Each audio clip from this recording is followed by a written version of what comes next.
Back. पिछले lectures यानी lecture number 5 में हमने सीखा था इम्पेरेटिव सेंटेंसेस को बनाना, और उसमें चूँकि थोड़ा सा लेंदी टॉपिक था, इसको मैंने 2 हिस्सों में ले लिया। एक्चुअली उस लेक्चर में मैंने बताया था कि वे सेंटेंस जो या तो मेन वर्ब की फर्स्ट फॉर्म से शुरू होने वाले हों या केवल लेट प्लस ऑब्जेक्ट से शुरू होने वाले सेंटेंस थे, यानी उन सेंटेंस को हमने नरेशन में बदलना सीखा था। उस दिन मैंने ये भी बताया था कि लेट वाले सेंटेंस हमारे 2 प्रकार के होते हैं। एक वे सेंटेंस जिनमें लेट के बाद अस नहीं आता है, और एक वे सेंटेंस जिनमें लेट के बाद अस आता है। जिन सेंटेंस में लेट के बाद अस नहीं आता है वो चीज़ मैंने लेक्चर नंबर 5 में डिटेल्ड मैंने उसको समझाया है। इस लेक्चर में मैंने आज आपको समझाना है कि जिन सेंटेंस के अंदर यानी जिन रिपोर्टेड स्पीच के अंदर लेट अस से शुरू होने वाले सेंटेंस आते हैं उनको हम कैसे बदलेंगे। यानी ये वे सेंटेंस होंगे जो प्रस्ताव का भाव अपने अंदर रखेंगे या सुझाव का भाव अपने अंदर रखेंगे, और इनको बनाने के भी रूल अलग। अब हम सीखते हैं, यदि रिपोर्टेड स्पीच के सेंटेंस में लेट अस आए यानी लेटस वाले सेंटेंस को कैसे बदलेंगे। देखिए इधर देखेंगे, बहुत आसान है, थोड़ा सा ध्यान से समझना है। ज़्यादातर लोगों की ये समझ में नहीं आता है, मैंने बहुत आसानी से कोशिश की इसको समझाने की। आप जरा देखिएगा, जब लेट के बाद अस आए तो इनडायरेक्ट बनाने के लिए हम रिपोर्टिंग वर्ब में क्या चेंज करते हैं। देखिए सैड, केवल सैड को हम प्रपोज्ड या सजेस्टेड में बदलते हैं। सैड, केवल सैड को प्रपोज्ड या सजेस्टेड में। कब? जब सेंटेंस में लेट के बाद अस आता है तो सैड को प्रपोज या सजेस्टेड में, और सैड के साथ यदि टू भी होता है, अभी तक हमने टू नहीं लगाया था, यदि सैड के बाद टू भी होता है तो प्रपोज के बाद टू भी लगाते हैं। अभी तक हमने सब कुछ बदल दिया था, लेकिन क्या करते हैं, सैड होता है तो केवल प्रपोज लगाते हैं, सैड के बाद टू होता है तो प्रपोज के बाद टू भी लगाते हैं, या सजेस्टेड के बाद टू भी लगाते हैं। प्रपोज टू या सजेस्टेड टू का इस्तेमाल करते हैं। बस 2, केवल ये 2 ही हमें याद करने हैं, प्रपोज्ड या सजेस्टेड, प्रपोज टू या सजेस्टेड टू। यानी रिपोर्टिंग वर्ब का काम खत्म हो गया, हमें रिपोर्टिंग वर्ब में लिखना है केवल प्रपोज टू या सजेस्टेड टू। कंजंक्शन दैट, यहाँ पर इस सेंटेंस में कंजंक्शन दैट लगता है जैसे असर्टिव में लगता था, लेकिन लेटस के स्थान पर हम यू शुड, वी शुड या दे शुड का इस्तेमाल करते हैं। कौन सी चीज़ कहाँ आएगी, बहुत ही ज़्यादा ध्यान से समझने की ज़रूरत है। इधर देखिएगा, ये चीज़ें ज़्यादातर लोगों की समझ में नहीं आती है, आज मैं इसको क्लियर कर दूंगा। ज़्यादातर लेक्चर्स में आपको ये चीज़ क्लियर नहीं होगी, लेकिन मैं इसे क्लियर आपको कर दूंगा। देखिए वो कौन कौन सी जगहें हैं जहाँ पर दैट वी शुड या दैट दे शुड या दैट यू शुड आता है। देखिए ध्यान से समझने की ज़रूरत है। क्या? जब रिपोर्टिंग वर्ब में सब्जेक्ट के स्थान पर या ऑब्जेक्ट के स्थान पर, जब रिपोर्टिंग वर्ब में सब्जेक्ट के स्थान पर या ऑब्जेक्ट के स्थान पर फर्स्ट पर्सन के प्रोनाउन आए, यानी आई या वी, मी या अस, आई या वी इधर आए, मी या अस इधर आए, तो हम लेटस को हटा देते हैं और दैट यू शुड का प्रयोग करते हैं। जब रिपोर्टिंग वर्ब में सब्जेक्ट के रूप में या ऑब्जेक्ट के रूप में फर्स्ट पर्सन आए, यानी आई वी या मी या अस आए, तो हम दैट वी शुड का इस्तेमाल करते हैं। देखिए he said to me, he third person, me first person, यानी फर्स्ट पर्सन इधर आ गया तो हम वी शुड का इस्तेमाल करेंगे, दैट के बाद वी शुड लगाएंगे। नेक्स्ट है वी सेड टू देम। देखिए वी इधर आ गया, फर्स्ट पर्सन है, इधर फर्स्ट पर्सन आ गया, इधर थर्ड पर्सन है, चूंकि फर्स्ट पर्सन आ गया तो हम क्या करेंगे, दैट के बाद वी शुड का प्रयोग करेंगे। नेक्स्ट सेंटेंस में यू सेड टू मी। अब देखिए क्या है, इधर सेकंड पर्सन है और इधर फर्स्ट पर्सन है, इधर सेकंड पर्सन इधर फर्स्ट पर्सन। देखिए इधर फर्स्ट पर्सन आ गया। अगर फर्स्ट पर्सन है, अगर फर्स्ट पर्सन इधर या इधर है तो हम फर्स्ट पर्सन वी यानी दैट वी शुड का इस्तेमाल करेंगे। देखिए आई सेड टू यू, यहां पर आई फर्स्ट पर्सन आ गया, चूंकि फर्स्ट पर्सन है, फर्स्ट पर्सन अगर होगा तो फिर देखिए सब्जेक्ट के रूप में है आई और ऑब्जेक्ट के रूप में है यू, यानी अब भी फर्स्ट पर्सन की एंट्री है। जब फर्स्ट पर्सन की एंट्री होगी इधर या इधर तो हम दैट के बाद वी शुड का इस्तेमाल करेंगे। नेक्स्ट सेंटेंस में देखिए ही सेड टू यू, देखिए इस सेंटेंस इंपॉर्टेंट है, ही सेड टू यू। इस सेंटेंस के अंदर ना इधर और ना ही इधर, ना तो सब्जेक्ट के स्थान पर और ना ही ऑब्जेक्ट के स्थान पर फर्स्ट पर्सन आया है, तो अब यहाँ फर्स्ट पर्सन वी नहीं लगाएंगे, अब हम प्रीफरेंस देंगे यू को, यू शुड लगाएंगे। यानी अगर फर्स्ट पर्सन है तो फर्स्ट पर्सन को देंगे प्रीफरेंस, और अगर फर्स्ट पर्सन नहीं है तो फिर हम सेकंड पर्सन यू को लगाएंगे। देखिए सेंटेंस है हमारा ही सेड टू यू, ना इधर फर्स्ट पर्सन आई है या मी है या वी है या अस है, कहीं नहीं है, यहाँ पर है सेकंड पर्सन यू। तो अब हम प्रीफरेंस सेकंड पर्सन को देंगे, यानी दैट के बाद यू शुड का इस्तेमाल लेटर्स को हटाकर करेंगे, यू शुड लगाएंगे। नेक्स्ट देखिए यू सेड टू हिम, अब भी सेंटेंस सेम है, इधर या इधर फर्स्ट पर्सन नहीं है, सेकंड पर्सन यू है, तो हम चूंकि सेकंड पर्सन है अब दूसरी प्रेफरेंस हम यू को देंगे। दैट को हटा करके लेटर्स को हटा करके हम दैट यू शुड का इस्तेमाल करेंगे। अब देखिए आगे सेंटेंस क्या है, ही सेड टू हिम। देखिए ही सेड टू हिम, अब ना सब्जेक्ट के रूप में फर्स्ट या सेकंड पर्सन है और ना ही ऑब्जेक्ट के रूप में फर्स्ट या सेकंड पर्सन है। जब फर्स्ट पर्सन और सेकंड पर्सन सेंटेंस में नहीं होता है, सब्जेक्ट या ऑब्जेक्ट के रूप में फर्स्ट पर्सन या सेकंड पर्सन नहीं होता है, तब हम थर्ड पर्सन दे शुड का इस्तेमाल करते हैं, दैट दे शुड का इस्तेमाल करते हैं। क्लियर? फिर से रिकैप करते हैं, यानी हम वी शुड, यू शुड या दे शुड का इस्तेमाल करेंगे लेटर्स के स्थान पर। वी शुड कहाँ लगाएंगे? जब सब्जेक्ट या ऑब्जेक्ट के रूप में फर्स्ट पर्सन आएगा। यू शुड कहाँ लगाएंगे? जब फर्स्ट पर्सन नहीं आएगा, चाहे सब्जेक्ट या ऑब्जेक्ट के रूप में फर्स्ट पर्सन नहीं आता है, तो दूसरी प्राथमिकता हम यू को देते हैं, यू शुड लगाते हैं।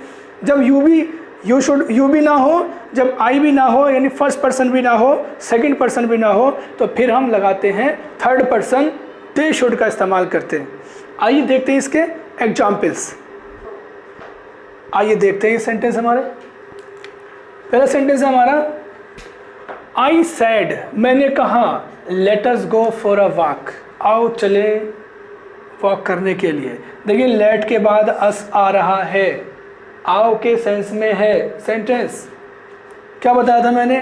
जब रिपोर्टेड स्पीच में लेटस वाले सेंटेंस आए तो रिपोर्टिंग वर्ब के सैड को, केवल सैड को प्रपोज में बदलते हैं या सजेस्टेड में बदलते हैं, और सैड के बाद अगर टू भी आता है तो प्रपोज या सजेस्टेड के बाद भी टू लगाते हैं, और कोमा, इन्वर्टेड कोमा हटा करके that they should, that we should, that you should लगाते हैं। कैसे लगाते हैं मैंने इधर समझाया आप लोगों को। देखिए सेंटेंस बनेगा हमारा, सेंटेंस है आई सैड। सैड को बदलेंगे किस चीज़ में? प्रपोज या सजेस्टेड में। कुछ भी लगा सकता हूँ मैं, प्रपोज भी लगा सकता हूँ, सजेस्टेड भी लगा सकता हूँ। आई प्रपोज्ड, मैंने प्रपोज किया। कॉमे को हटा करके हम क्या लगाएंगे? दैट, और लेटर्स के स्थान पे क्या लगाएंगे? वी शुड, यू शुड या they should.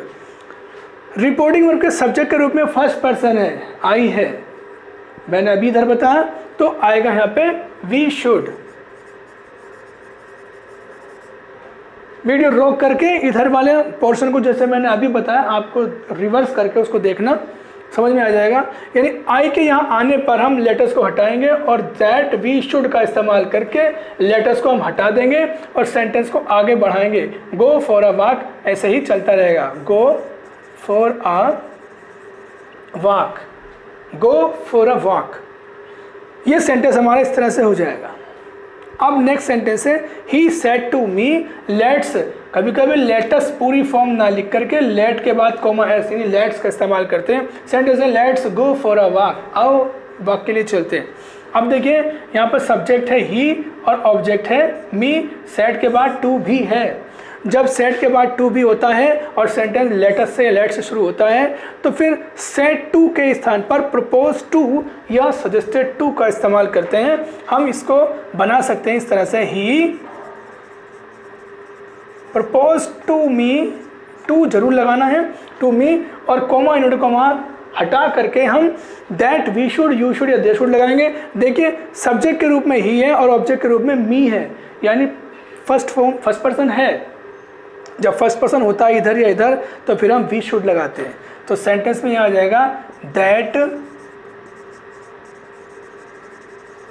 That we should. अब इस लेटस को हटा देंगे, पूरा सेंटेंस जो कहते हैं उतार देंगे। हाँ, एक चीज़ में करेंगे, यदि इसमें प्रोनाउन आते हैं उनको भी परिवर्तित करेंगे, और अगर निकटता दर्शाने वाले शब्द आते हैं तो उनका भी परिवर्तन करते हैं।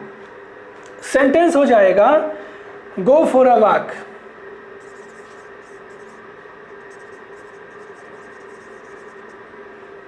गो फॉर अ वॉक, इस तरह का हमारा सेंटेंस होगा। उसके बाद देखिए you said to your friend, आपने कहा आप अपने दोस्त से let us have a cup of coffee, आओ एक कप चाय पिए। अब देखिए ये भी सेंटेंस हमारा लेटर से शुरू हो रहा है, सिंपल। अब तो सेड टू को बदलेंगे हम प्रपोज टू में। सेंटेंस हमारा कुछ इस तरह से हो जाएगा, you propose to your friend,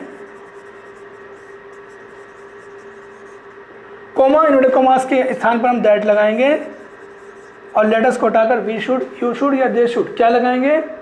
देखिए सब्जेक्ट और ऑब्जेक्ट के रूप में यदि फर्स्ट पर्सन है तो first person preference we should लगाएंगे, लेकिन यहाँ भी और यहाँ भी फर्स्ट पर्सन नहीं है, सेकंड पर्सन यू है इधर, तो फिर हम यू शुड लगाएंगे। इस सेंटेंस के अंदर हो जाएगा propose to a friend that you should का इस्तेमाल करके और लेटर्स को हटा देंगे। ये हैव का हैव ही रहने देंगे क्योंकि हैव रखने के भाव में है, ये सहायक क्रिया नहीं है। यू शुड लगा दिया, उसके बाद में कोई चेंज नहीं करना है।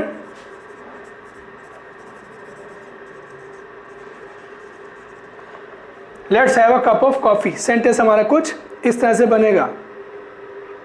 अब ये सेंटेंस है she said to her friend. अब देखिए यहाँ पर और यहाँ पर दोनों तरफ थर्ड पर्सन है, ना फर्स्ट पर्सन है ना सेकंड पर्सन है, तो अब थर्ड पर्सन है। देखिए सेड टू को बोल देंगे प्रपोज टू में, शी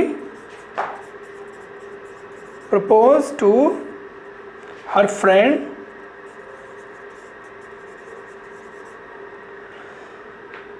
यहाँ भी और यहाँ भी थर्ड पर्सन है तो दैट यू शुड लगाएंगे और लेटर्स को हटा देंगे, दैट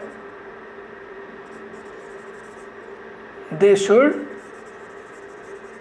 के बाद सेंटेंस को जो कहते हैं वैसे उतार देंगे। नोट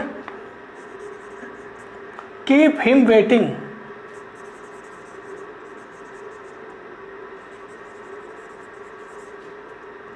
इस तरह से हमारा सेंटेंस कुछ इस तरह से हमारा सेंटेंस बन जाएगा। एक सेंटेंस और है जो थोड़ा सा मुश्किल है, उससे मैं अभी आपको लिख रहा हूँ। देखिए सेंटेंस हमारे पास ये है, he said to his brother, उसने अपने भाई से कहा let's go to our home, आओ अपने घर चले। असल इसमें क्या चीज़ है, इसमें बात कहने वाला सुनने वाले के सामने एक प्रस्ताव रखता है और वो प्रस्ताव है ये, और प्रस्ताव के अंदर जो प्रस्ताव का कार्य होता है वो कार्य सब्जेक्ट और ऑब्जेक्ट दोनों मिलकर करते हैं। जैसे लेट्स हैव ए रेस, आओ रेस लगाएं, तो रेस लगाने वाले कौन हैं? कोई उनमें से एक नहीं, बल्कि कहने वाला और सुनने वाले दोनों हैं। जब दोनों उस काम के अंदर वो शामिल हैं तो फिर जो प्रोनाउन का परिवर्तन है वो दोनों के हिसाब से ही आएगा। यानी जैसे हम वी शुड लगाते थे, जैसे वी का इस्तेमाल करते थे, वैसे ही प्रोनाउंस को हम आगे उसी हिसाब से बदलेंगे। सेंटेंस हमारे पास ये था, he said to his brother, देखिए सेड टू को बदलेंगे प्रपोज्ड में, सेंटेंस हो जाएगा he proposed to his brother, कोमे को हटा करके दैट लगाएंगे और देखिए लेटर्स को हटा करके हम, क्योंकि इधर और इधर दोनों जगह थर्ड पर्सन है, ठीक है, थर्ड पर्सन होने के नाते यहाँ पर हम दे लगाएंगे। They should go our home. Our किसके घर जा रहे हैं ये लोग? ये लोग जा रहे हैं, दोनों उनका अपना घर है, यानी ये घर इसका भी है और ये घर इसका भी है, यानी इन दोनों के घर, यानी इन दोनों के घर, ये दोनों शामिल है, यानी चूंकि इन दोनों के हिसाब से ही हमने यहाँ दे लगाया है। उनको जाना चाहिए कहाँ? उनके घर। तो आर को बदलेंगे हम उनके घर के हिसाब से। ये आर है, फर्स्ट पर्सन वी से बना, सब्जेक्ट के साथ चेंज होगा। अब सब्जेक्ट है ही तो एक वचन है, हमें बदलना किससे? आर को, वो बहुवचन है, हमें इसको बहुवचन को बदलना है एक वचन के हिसाब से। यानी हमें करना है, ये है एक वचन हमारा थर्ड पर्सन, थर्ड पर्सन का एक वचन होने की वजह से हम इस आवर को भी बहुवचन के रूप में ही बदलेंगे। यानी एक वचन को बदलने के लिए एक वचन के रूप में लिखते हैं और बहुवचन को अगर बदलते हैं तो बहुवचन ही रूप उसका होता है। यानी जैसे हमने दे को बदला था, इन दोनों के हिसाब से दे लगा दें यहाँ पे अवर को भी हम दे के हिसाब से दियर में बदलेंगे। सेंटेंस हो जाएगा they should go to their home. यहाँ पर हमारे इंपेरेटिव सेंटेंस हमारे पूरे हो चुके हैं। मेरी पिछले सारे लेक्चर्स आप बहुत ध्यान से सुने।